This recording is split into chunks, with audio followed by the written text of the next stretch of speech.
Le thème de la maîtrise de soi est l'un des piliers de la philosophie stoïcienne, souvent abordé par des penseurs célèbres comme Épictète et Marc Aurèle.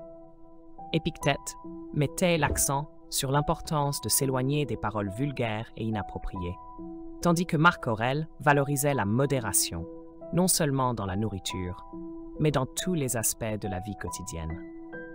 Cette capacité à se contrôler, à réfréner ses impulsions, ne sert pas uniquement à éviter les tentations du quotidien, mais à mener une existence plus intentionnelle et significative.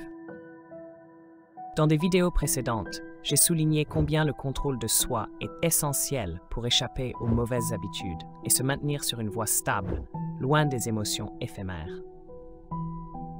Le concept central à comprendre est la distinction entre ce que nous pouvons contrôler et ce qui échappe à notre pouvoir. En concentrant notre énergie sur ce qui est véritablement à notre portée, nous atteignons une paix intérieure et une véritable force personnelle. Se contrôler ne signifie pas seulement résister au désir, mais apprendre à s'adapter et à croître, même dans les moments difficiles. Lorsque nous parvenons à maîtriser nos émotions et nos pulsions, les influences extérieures nous affectent moins. Nous devenons plus résilients face au perpétuel bouleversement du monde.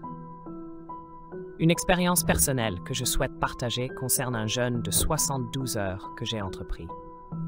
Pendant cette période, où je n'ai bu que de l'eau, j'ai réalisé que de nombreux besoins que je ressentais ne provenaient pas de mon corps, mais de mon esprit.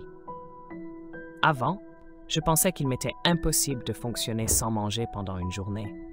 Mais cette expérience m'a montré que je pouvais dépasser ces limites, modifiant ainsi ma relation à la nourriture.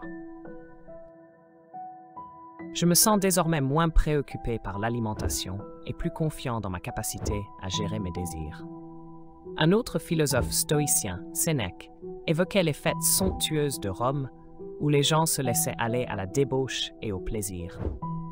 Il soutenait que refuser de participer à de tels événements est une forme de maîtrise de soi, mais qu'il est encore plus courageux de prendre part à ces festivités tout en conservant sa modération.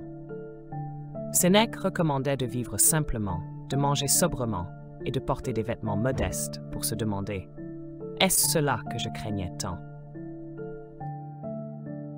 En adoptant la simplicité, nous testons notre résistance aux tentations du luxe et de l'excès. Marc Aurèle soulignait également que nous ne devrions pas consacrer notre existence aux plaisirs temporaires, comme la nourriture ou le repos. Il posait cette question frappante. Ne vois-tu pas que les arbres, les oiseaux et même les insectes accomplissent leur rôle? Pourquoi ne fais-tu pas le tien en tant qu'être humain? Cette interrogation mène à un principe fondamental de la philosophie stoïcienne.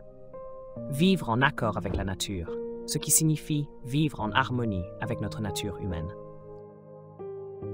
Cela inclut l'éthique, le courage et la tempérance, qui sont deux des 4 vertus principales du stoïcisme. Le courage se traduit par la confiance, la persévérance et l'élévation d'esprit, tandis que la tempérance est liée à l'humilité, la prudence et la capacité à se maîtriser. Il existe de nombreuses façons de développer cette vertu, comme pratiquer le jeûne ou réduire l'utilisation de la technologie, ce que j'expérimente d'ailleurs en créant cette vidéo. Vous pouvez également vous lancer dans des défis simples, comme attendre un moment avant de commencer à manger ou mâcher plus longuement avant d'avaler. Ces exercices, bien que modestes, renforcent notre contrôle et notre patience. La maîtrise de soi nous apporte également une empathie plus grande envers ceux qui sont moins chanceux, comme ceux confrontés à la faim ou à des conditions de travail excessives sans repos. Cela nous aide à mieux comprendre la nature des difficultés et à apprécier ce que nous avons. Sénèque disait « Familiarise-toi avec la pauvreté, afin que lorsque la fortune frappe, tu ne sois pas surpris. » En apprenant à vivre avec moins, nous trouvons une paix intérieure et une liberté par rapport aux pressions matérielles. Merci d'avoir regardé cette vidéo et j'espère que vous trouverez la paix et l'autonomie dans votre vie quotidienne. Si vous avez apprécié le contenu, n'oubliez pas de liker, partager et de vous abonner pour ne pas manquer les prochaines vidéos.